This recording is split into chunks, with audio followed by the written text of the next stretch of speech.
Hola a todos, mi nombre es Estefanía Beltrán Clavijo y este es mi video de sustentación para Imparcial de Derecho Internacional. Sin más preámbulo doy inicio a mi presentación.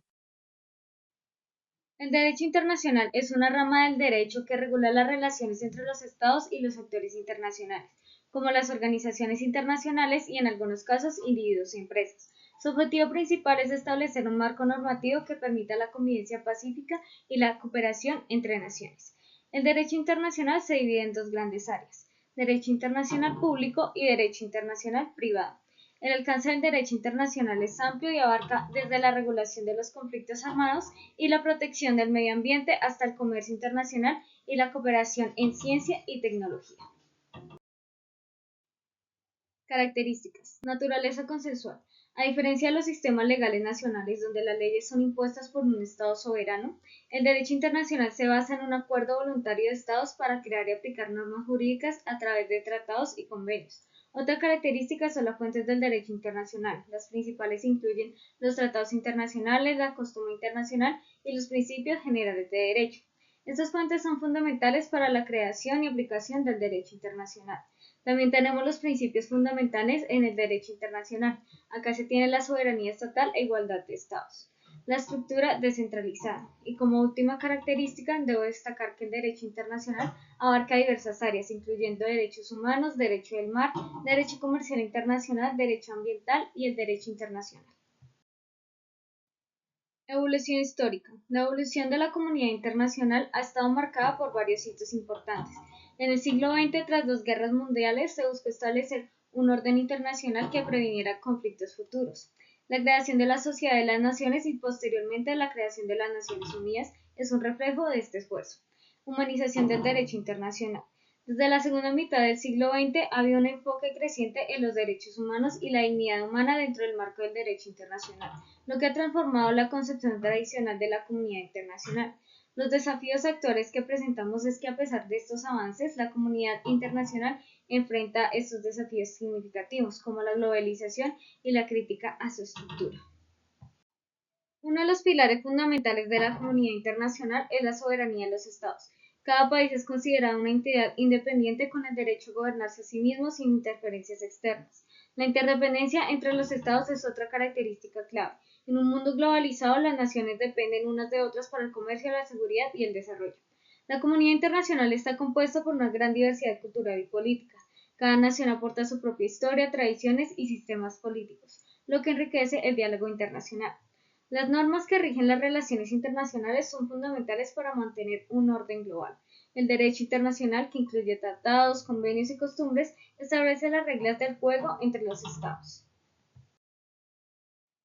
El derecho internacional es un campo amplio y diverso que se divide en varias ramas y subdivisiones. Como primero tenemos el derecho internacional público. Acá está el derecho a los tratados, derecho internacional humanitario, derecho internacional de los derechos humanos y derecho internacional ambiental. Como segundo tenemos el derecho internacional privado. Está subdividido en el conflicto de leyes y la regulación nacional y el Estado civil. Como tercero tenemos el derecho internacional económico. Este está subdividido en el derecho comercial internacional, derecho financiero o internacional. Como cuarto tenemos el derecho penal internacional. Acá aborda crímenes que afectan a la comunidad internacional en su conjunto. Y como quinto tenemos el derecho internacional del mar. Diversas doctrinas y enfoques han surgido para comprender cómo interactúan estos dos sistemas jurídicos. La teoría del monismo sostiene que el derecho internacional y el derecho interno son parte de un mismo orden jurídico. Según esta perspectiva, las normas internacionales se incorporan automáticamente al derecho interno sin necesidad de una legislación adicional. Por otro lado, la teoría del dualismo considera que estos dos derechos son sistemas separados, que requieren de procesos específicos para su interacción.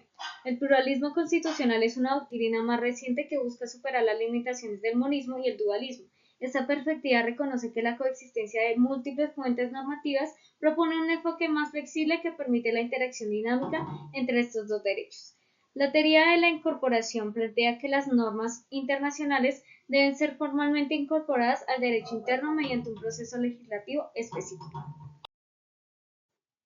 Naturaleza y alcance. Derecho internacional. Se refiere a las normas y principios que regulan las relaciones entre los estados y otros sectores internacionales. Su alcance es global y busca establecer un marco común para la convivencia pacífica y la cooperación entre naciones. El derecho interno es el conjunto de normas que rigen dentro de un Estado específico. Fuentes de derecho. Derecho internacional. Sus fuentes principales son tratados internacionales, la costumbre internacional, los principios generales de derecho reconocidos por las naciones civilizadas. Derecho interno. Las fuentes incluyen la Constitución, leyes ordinarias, reglamento y decisiones judiciales. Aplicación y ejecución. Derecho internacional. Su cumplimiento depende en gran medida de la voluntad de los Estados, ya que coexisten en una autoridad central que lo imponga. Derecho interno. Su aplicación es obligatoria dentro del territorio del Estado correspondiente. La coexistencia es que ambos sistemas coexisten en un marco jurídico amplio. La Constitución establece a Colombia como un Estado soberano e independiente, lo que implica que tiene capacidad de establecer relaciones con otros Estados y organizaciones internacionales. Esta Constitución incorpora un enfoque pro derechos humanos y promueve la ratificación de tratados internacionales, así como también influye directamente en la política exterior del país. Establece que ésta debe ser coherente con los principios de derecho a la autodeterminación de los pueblos y a la solución pacífica de controversias. La Reforma Constitucional de 1991 introdujo un modelo descentralizado que permite a las entidades territoriales participar en las relaciones internacionales. Colombia, a través de su Constitución, ha buscado fortalecer su presencia en organismos internacionales y regionales. Esto incluye la participación activa en organizaciones como la ONU y la OEA. Los tratados internacionales ratificados por Colombia que reconocen a los derechos humanos forman parte del bloque de constitucionalidad. Esto significa que tienen una jerarquía superior a la legislación interna y deben ser aplicados en casos de conflicto con normas nacionales. El proceso de aprobación y control. El proceso para que un tratado internacional tenga validez en Colombia implica de varias etapas: celebración, aprobación y finalmente la Corte Constitucional revisa la ley aprobatoria para asegurar su conformidad con la ley de la Constitución. La interpretación armonizada.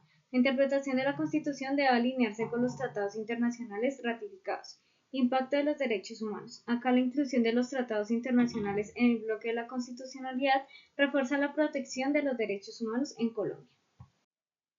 El artículo 93 de la Constitución colombiana establece que los tratados de los derechos humanos ratificados prevalecen sobre las leyes nacionales. Estados. Son los sujetos primarios y plenos del derecho internacional con capacidad para celebrar tratados y asumir obligaciones internacionales. Organizaciones internacionales. Entidades formadas por los Estados que tienen una personalidad jurídica internacional. Individuos. Aunque tradicionalmente considerados sujetos pasivos, los individuos han adquirido un reconocimiento creciente como sujetos del derecho internacional. Cuarto, comunidades beligerantes, grupos que participan en conflictos armados y son reconocidos por el derecho internacional.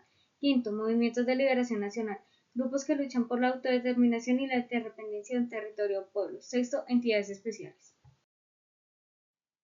La existencia de un Estado se fundamenta en tres elementos esenciales. Estos elementos son cruciales para definir la naturaleza y la operatividad de un Estado en el ámbito del derecho internacional. Es población, territorio y soberanía. Tipos de reconocimiento. Reconocimiento de iure, reconocimiento de facto. Condiciones para el reconocimiento. Cumplir con los elementos esenciales: territorio, población y soberanía. Consecuencias del reconocimiento. El reconocimiento permite a un nuevo Estado participar en las relaciones diplomáticas, firmar tratados y formar parte de organizaciones internacionales. Los Estados que reconocen al otro como Estado o gobierno asumen ciertas responsabilidades. El reconocimiento puede interferirse a través de acciones diplomáticas como visitas oficiales o la firma de acuerdos. La soberanía es el principio que permite a un Estado ejercer autoridad plena sobre su territorio y población sin interferencias externas. Aunque tradicionalmente se considera absoluta, hoy se reconoce que está sujeta a normas de derecho internacional. La falta de reconocimiento puede limitar severamente las capacidades operativas del Estado. Un gobierno efectivo es fundamental para la continuidad del Estado. Extinción de un Estado. Se refiere a la desaparición total de un Estado como sujeto del derecho internacional. Sucesión de Estados. Ocurre cuando un nuevo Estado asume los derechos y obligaciones de un Estado que ha sido extinguido. Las organizaciones internacionales pueden extinguirse por razones como la disolución voluntaria, la función contra la organización o la pérdida de su propósito original. La sucesión de este contexto implica que una nueva organización asuma funciones o responsabilidades de una organización extinta.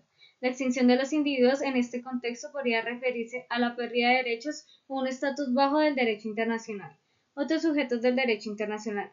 Su extinción puede ocurrir cuando la disolución es voluntaria o por pérdida de su estatus legal.